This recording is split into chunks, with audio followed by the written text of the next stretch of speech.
You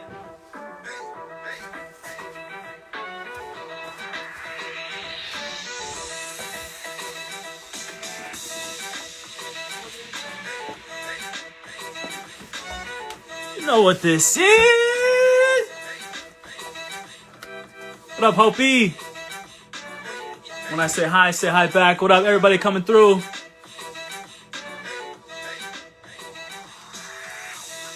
Welcome to the warm-up. This is Designated Reports weekly NFL pregame show hosted by me, Jay. You can find me individually on IG at jdot.jpg. And make sure you're following along. Everything we're doing at Designated Report 2022, our year. It's your year. It's our year too, baby. Good to see everybody. Man, what up? A lot of content this week. This is the first time I'm feeling like, man, maybe this should have been an hour-long show. Shout out to Peas, my man Johnny Pennell. Drop the merch. Maybe it should have been an hour. Maybe I'll stretch it for the playoffs, but golly, we got some things. No Thursday night football, but we had the Saturday night special, the doubleheader. KC at Denver. Denver was given fits. To Kansas City. And it's like I always say, these divisional matchups. When a team knows a team, it doesn't matter what the records are. It doesn't matter who the quarterback, the defense. It doesn't matter who's injured. When you know somebody, especially late in the season, when it's the second time around, you already seen them, anything can happen. Denver had the lead at halftime. I thought they had them. Late in the fourth quarter, fumble in the red zone. House call, Kansas City. That was that. My goodness. What an escape. And you know what? It cost Vic Fangio his job. And it's going to cost Drew Lock his job too.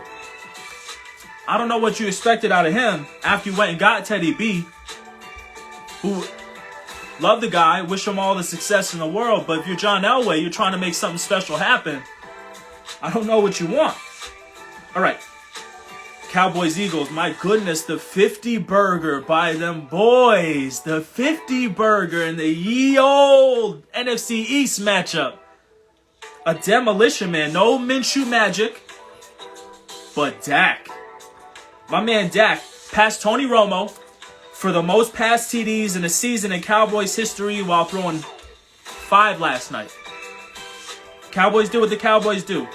They scored 40, for the 5th time this season. Had 400 yards of offense for the 10th time this season. There is something I can't quite put my finger on it about Dallas. Maybe it's hate. But you still can't trust them. It seems like they got the 4 seed locked in, but it's not easy to be like, oh yeah, they're complete, which they are. They're competitive, which they are, but it's just really hard to say, oh yeah, Dallas. Dallas is right there with Kansas City, right there with what we think Buffalo should be doing, right there with Tampa, right there with what we think the Rams should be doing. We're talking about contenders. Even the Cardinals, they might be matched up with the Cardinals in the playoffs in the way that Arizona has started the season. I don't think anybody's feeling really comfortable. Even Cowboys Nation, I don't think anybody's real comfortable saying, we'll take anybody. They'll say it. I don't know if you believe it if you're Cowboys Nation. That's just me. Lots of content, like I told you. Still, the season of shorts. Still, season of bike shorts. Still killing it. Johnny Pennell, what up, man? Deuce_3102 said the champ is here. That's right, he did win the fantasy championship in my league. That's fine. I'm over it. It's not bothering me. Tight about it.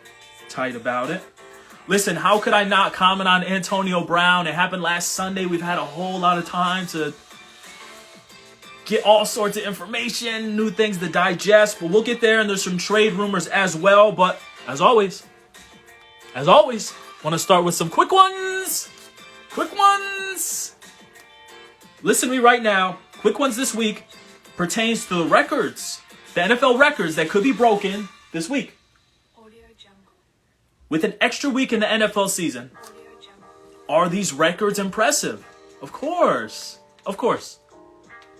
But are they as impressive as what the legends had done with one less game? Of course not. Of course not. But it is what it is.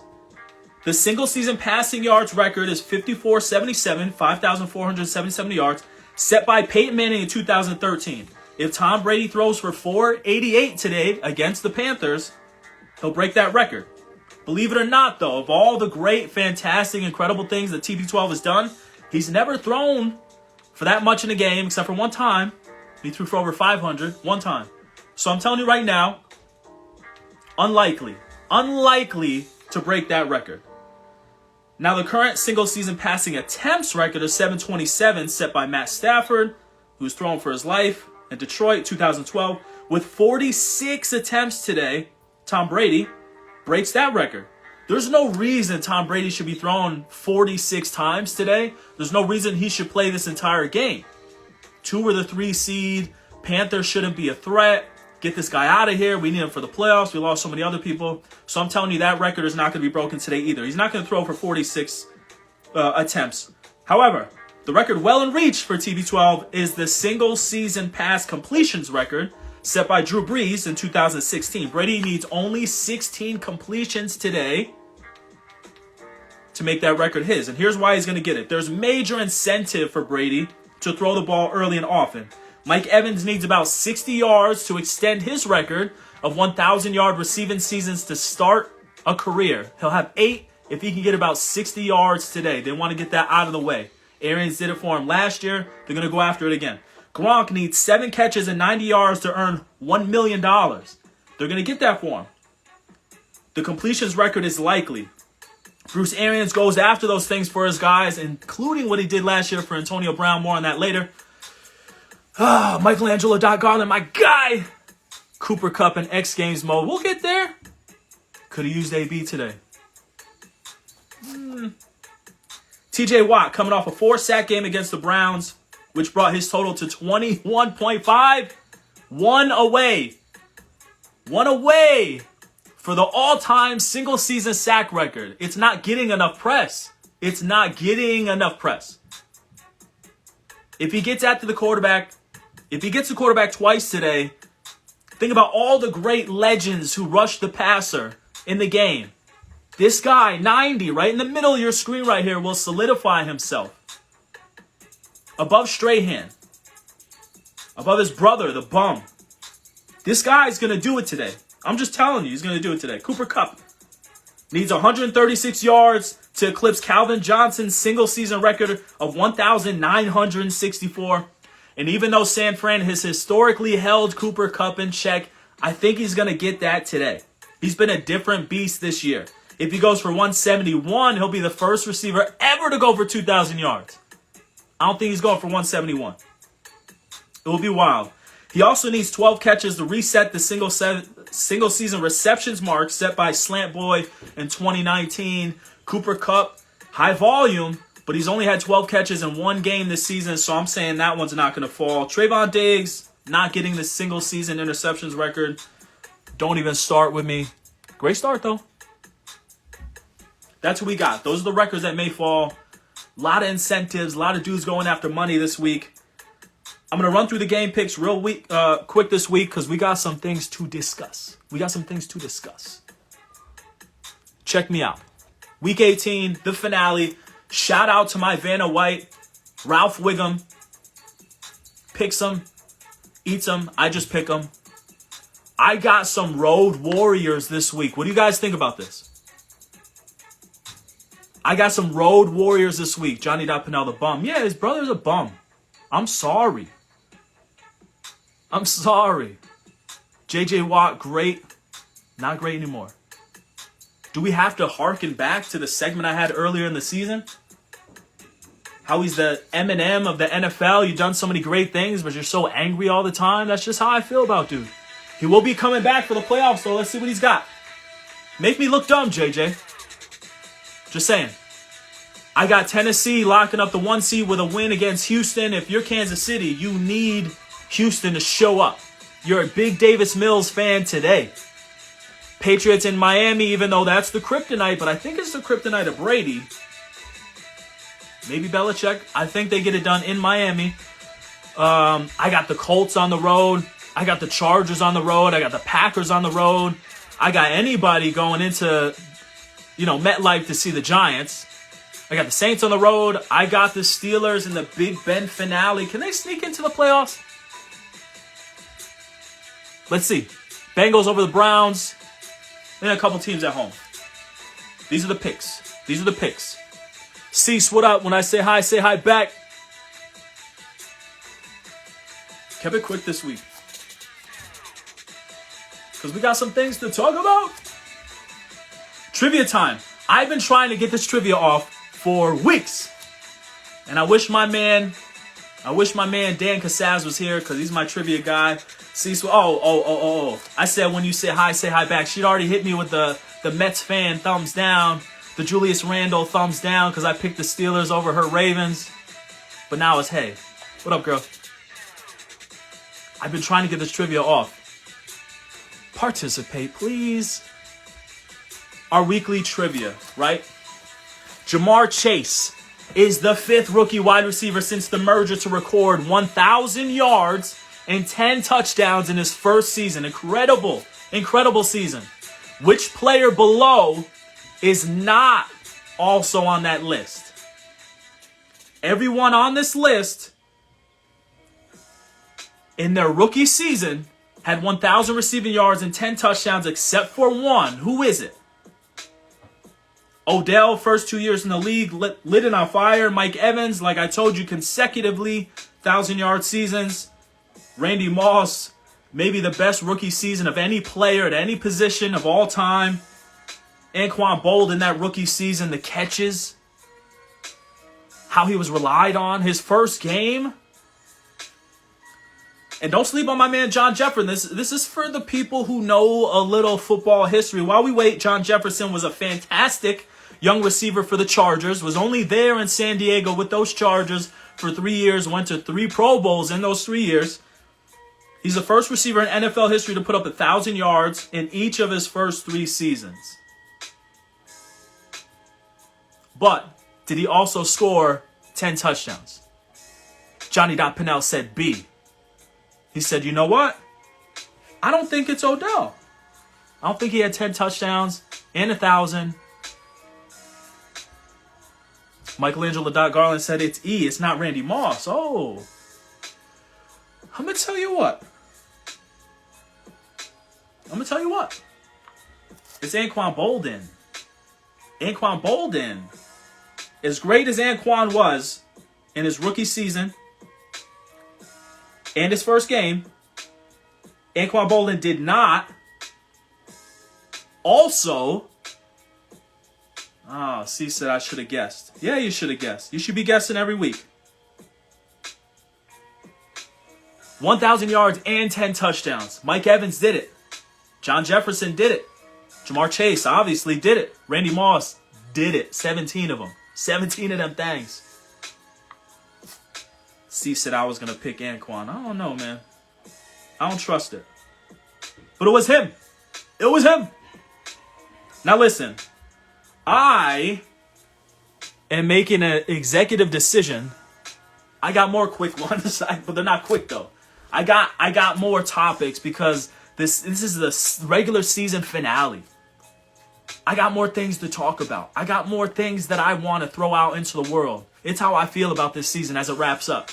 After this week, you have to understand that a whole swath of these teams that we've been talking about, we won't be seeing play anymore. This is it. Like, do we understand how fast the season was? Do we understand that it's really going to narrow down to 14? Chances are your team didn't make it, but I hope your team did. I know mine did. Back to back. Going for two. All right. Urban Meyer acknowledged that references to Trayvon Martin were used to ban hoodies while he was coaching at Ohio State. Listen, this guy is no longer a joke. I made plenty of Urban Meyer jokes on the show. He's no longer a joke. He's a threat. Did you hear what I said? I said what I said. He will be coaching college football again sometime down the line when an AD just kind of lets these things sweep under the rug. 24-hour news cycle. Couple of years go by. You can't recruit my son. My son can't play for you. He can't. The people you've recruited, when you knew some things about them, not just players, your strength and conditioning coach, your assistant coach, what you covered up. Well documented. Take the time. Christian McCaffrey's being shot by Carolina. The Panthers said, you know what? We're in rebuild mode. We don't even know who the quarterback is. And we've been toughing it out without CMC anyway. So let's just kind of see where this goes. Let's see what people are saying to us. Like, what do you want for this guy? Let's check it out. Me, personally, I want to see him link up with one of these young quarterbacks. I don't think he's a 2,000-yard all-purpose guy anymore. I don't. And he can't stay healthy. Joe Burrow's got Mixon. All right? My man Herbert has Eckler. The Jags drafted Travis Etienne, even though he's been out, in the first round. What about this guy, Kyle Shanahan, who used to game plan against Run CMC? What if they join forces? You know he knows how to use them. Trey Lance, Run CMC, George Kittle, Debo. Come on. I like it. That's just me. All right. Terrell Owens said he can replace AB in Tampa for the playoffs. I have no snarky comment other than to say no. No, you can't. I hate to doubt him. It's not about his ability to play professional football. It's about his ability to play professional football at the level that this team needs right now.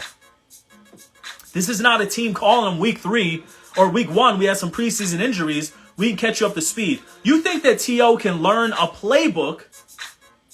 I think the game is passed him by. He's in fantastic shape. But you think he can learn a playbook in days and be competitive and contribute? You don't bring on a literal Hall of Famer to be your number 3 or your number 4 and you have a package for him or whatever. He's 48 years old. He wants to come in and be the number 2 behind Mike Evans. And he's not doing that because there's a big difference between Instagram shape and NFL game shape. Follow this guy on IG. Looks great with the shirt off still. T.O., I love this guy. I supported this guy when everybody hated him. I loved him. And as time has passed by, you see people come around on this guy. Maybe he wasn't so bad. Diva, I don't know. That was the era. But this guy was right about a lot of things. Played hurt in the Super Bowl. But watching him run routes with his shirt off with some shorts on is cool on IG. But here's what the coaches in the NFL are thinking, even if they're thinking this through at all.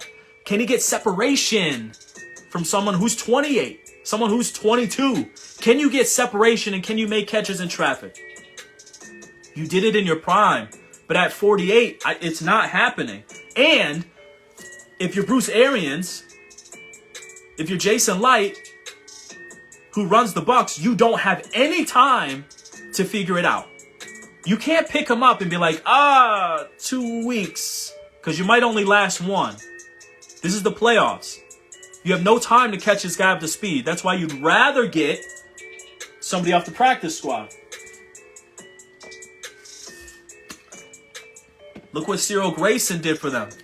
He's had 2 game-winning catches and never played college football. You know why? Brady trusts him because he knows him, because he's been throwing to him. And even though he didn't have big numbers throughout the season, he came up clutch because he knew the playbook, was in NFL game shape, and like Michelangelo Garland is saying, wasn't delusional. I love T.O. It's just not happening. All right. Washington will reveal its new team name in a couple weeks. I'm 50% sure Dan Snyder is going to change it back to the Redskins. 100% sure he wants to. All right. Calvin Ridley has been out of sight, out of mind. Love this guy. While he's getting his mentals figured out. And it's really interesting that you haven't heard anything about it. Respect to that process. Now, I'm hearing stuff now about him maybe wanting to change of scenery. So was this mental health crisis that he needed to step away from also involving his job and his franchise? This guy's a top 20 receiver in his sleep. And I think if he got targets, like crazy heavy targets, he could do what Stephon Diggs did as soon as he got to Buffalo. That's what I believe about Calvin Ridley. So I'm excited to see how he progresses, like with his mentals, and shout out prayers, sincere warmth to him as he's on that journey. But I'm also excited to see what jersey he's wearing next season. All right. I haven't left myself a lot of time to talk about the biggest the biggest story of the week. Listen to me right now. This guy right here is a circus. Some of it not his fault, I guess. A lot of it is his fault. Let's get right to it. Tampa is down 2 scores to the Jets late in the third quarter. Suddenly, Mike Evans is on the sideline trying to stop AB from taking his shoulder pads off. Evans got to go back in the game. AB doesn't want to. Takes off the shoulder pads, throws them. Takes off his shirt, throws it into the crowd. Jogs off. You see it in the middle. The immediate word was Bruce Arians told him to get the F out of here. Right? Now we see Mike Singletary kick Vernon Davis off the field into the locker room, but nothing, I've never seen anything else like this, and it's nothing like what we saw unfold throughout the week with AB. AB's statement was a super smart move, right? AB's talking about player safety. The coach pressured me to play, and I came out because I couldn't go anymore because of my ankle. I'm getting surgery. You could release me or whatever. I can't play for anybody because this injury was so bad. The surgery is going to keep me out, and I hope that there's a team that values me and my safety and my health that picks me up next summer or sooner. Right? Now, AB's statement, like I said, very smart. Sunday night, we're rocking with AB. Bruce Arians is scum. He's trash. And AB, he's got text messages. I can't wait to see him. Now, the texts were sus because Arians introducing himself like, hey, this is AB, as if they haven't spoken in 2 years, which was a little weird to me.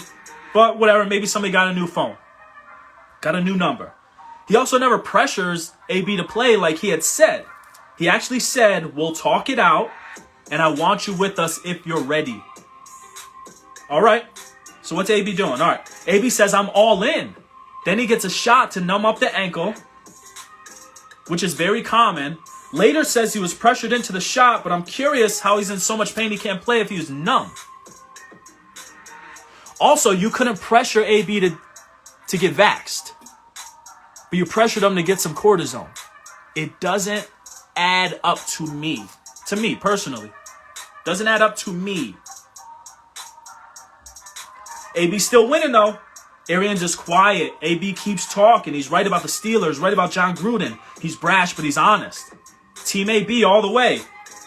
Then AB's Uber driver, my man with the glasses down here in the carousel, he says, he's complaining that Gronk is getting the ball and AB's not.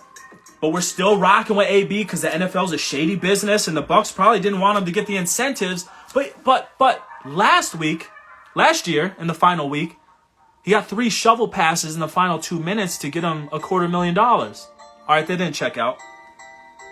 So I'm starting to feel sus. But AB tweets about how good Brady was to him and his teammates. Those are my brothers. Team AB. Still. I'm starting to get quiet. Now I'm going to stop talking and start listening throughout the week. Because he had us. Like, he really did. And then when folks got quiet and AB started to get loud, he couldn't help himself. He had us. And then he imploded and self-destructed. He's immediately courtside at an NBA game. He immediately releases a music video and he's in the same outfit, that green and yellow joint, as what he wore to a podcast where clips went viral where he is complaining about Brady giving the ball to his man Gronk and not enough to him. Where he's going after Brady. Brady's not my brother anymore who put me up. Like, it's crazy to me. And now there's news that came out that he snuck a OnlyFans model into the hotel the night before. This is the OnlyFans model who allegedly started the coronavirus challenge by licking a toilet seat. That's what you're doing before games? And then she's posting a positive COVID test saying, Bucks, you better test your players. Which means that she may have given it to AB, who could have given it to the whole... Like, this is a whole mess, and I have no poetic words. I just want to look at the chat real quick. What's going on? Super sus.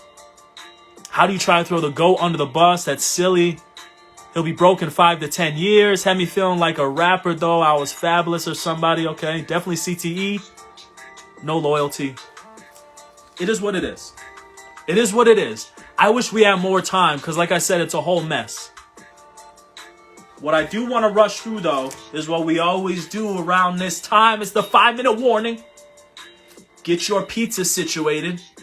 Get your wings situated. Get your superfood situated. Sneak a little cinnamon, some almonds, some blueberries in your diet, right? Some avocado into your meals this year. Fight off cancer, heart disease, inflammation. Do it. Just sneak them in. Get that situated today. And let's get our minds right this year, too. Let's get our minds right this year, too. When things get tough and that inner voice or the outer voice starts to engage in that negative self-talk, we gotta be able to combat that. When weapons form against you, you gotta have weapons of your own to fight back. Now, here's my advice to you, something to keep ready. Break the glass in case of emergency. It's a life resume. It's a life resume. When you engage in negative self-talk, you forget who you are. You forget what you've done. You forget what you've come out of, right? Have that life resume ready mentally or even physically. Write that down. Remind yourself how great you are.